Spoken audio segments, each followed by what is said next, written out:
مين فيكم العقيد؟ مور يا قبضاي، شو بدك؟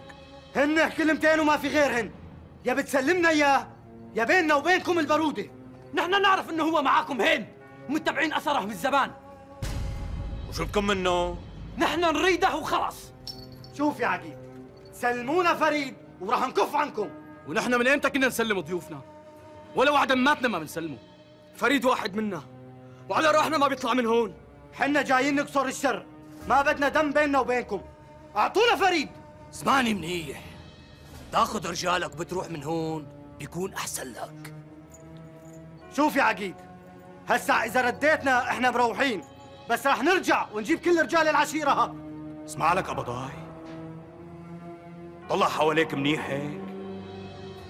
هدول كلهم رجال بلدك، هدول كلهم سوريين، عم ترفع سلاحك عليهم. بدك يانا نقوص بعض.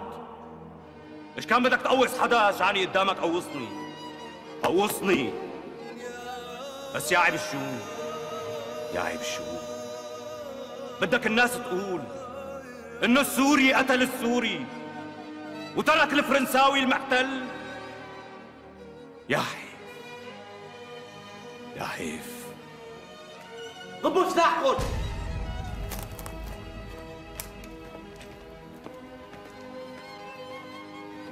هذا أني هون، هاي رقبتي وهي صدري.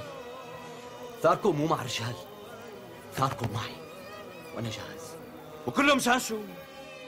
لأنه أخذ بنتكم على سنة الله ورسوله؟ لأنه النذل أخذها من غير شور أهلها.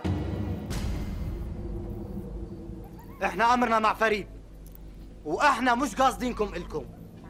إحنا بدنا فريد وبدنا هند بعد، وحتى لو رحلتوا من هون وين ما كنتوا لاحقينكم. ونحن اللي بنخاف وبنرحل. هلا روح عمي روح، روح الله ييسر لك. خود رجالك وروح، وإن شاء الله ما بيصير لك الخير.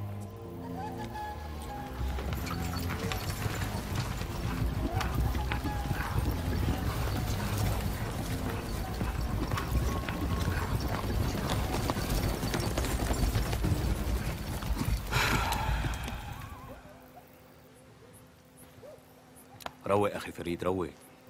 كل شيء له حل. إن شاء الله ما بيصير لك الخير، أنت لا تعطي بالك.